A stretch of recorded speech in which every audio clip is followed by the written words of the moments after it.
In 1961, a couple was on their way home from a vacation when they were confronted by strange beings. Their encounter and the following story made national news and shook both of them to their core. The story of Barney and Betty Hill. This is Red Web.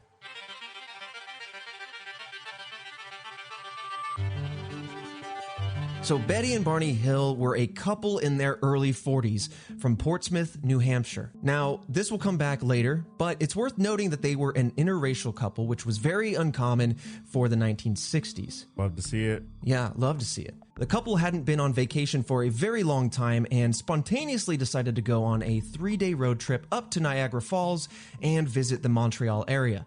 On September 19th, 1961, this is when everything kind of kicked off. They started their drive back to Portsmouth, and they had planned to get home around 3 a.m. Now, around 10:30, just south of Lancaster, New Hampshire, Betty saw a bright light moving in the sky somewhere between the moon and where Jupiter was located at that time. But the light only seemed to grow, becoming brighter as it started to move a little bit more erratically. Betty asked Barney to pull the car over so they could get a closer look at that object, and they stopped at a picnic area just south of Twin Mountain. Betty, looking through binoculars, saw what she thought was a flying craft, and at first, Barney believed it was just an airplane. But suddenly, the craft turned to their location, and Barney then changed his mind. They got back in the car and quickly drove away toward Franconia Notch, a narrow mountain pass in the White Mountains. And they started driving slowly when they saw the craft again so they could try to observe it. They saw it fly over a signal tower on Cannon Mountain, and they said it looked like it was rotating and it had flashing lights, multicolored lights, and that was all before they noticed that it was actually descending upon them at that time. Barney stopped in the middle of the highway, and it hovered silently above them about 100 feet above the ground. Well, Barney gets out of his car. I don't know what he's thinking, and he describes the craft as large and pancake-shaped, and they see about 8 to 11 entities looking down on them. What? Now, It's like a minivan of aliens. Yeah, their whole family's in there. At this point, they said most of these figures had turned, walking towards something in the ship, but one stayed behind. Okay, so Barney at that point said that he saw bat-like wings with red lights outstretched from the vessel and came down from the ship. Gut instincts back in check. He yells at Betty. He says they're going to capture us, and he runs back to the car. Now, as they drive, Betty opens the window to look at the craft, and they heard strange noises such as like beeping and buzzing noises. Then they said they experienced a dullness of their consciousness.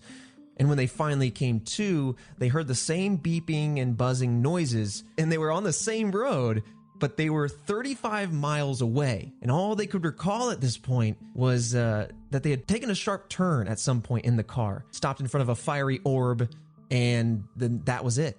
I would go to a doctor. Who knows what happened, you know? Absolutely. I mean, but like to have two people share this very vivid experience. I mean, maybe they were in it together. Maybe. So when they arrived home, it wasn't until that moment when they realized that they were arriving 2 hours later than they expected, meaning that they had lost 2 hours of time somewhere in that kind of blackout state. And at this point, they started noticing other things, right? For example, the strap on the binoculars was ripped. Their watches had both stopped working and would never work again. Barney's shoes had been incredibly scuffed, and Betty's dress was torn and had a very strange pink powder on it.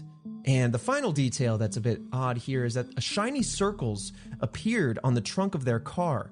And what's even weirder is when you bring a compass to these new shiny circles, you know, like buff spots on the back of their trunk, the compass would start spinning as if it was interfering with the magnetic field. And was this all like verified by, I don't know, scientists? I mean, like that authorities is a and valid question. That is a valid question. And Betty at this time seemed to believe that they had seen a UFO.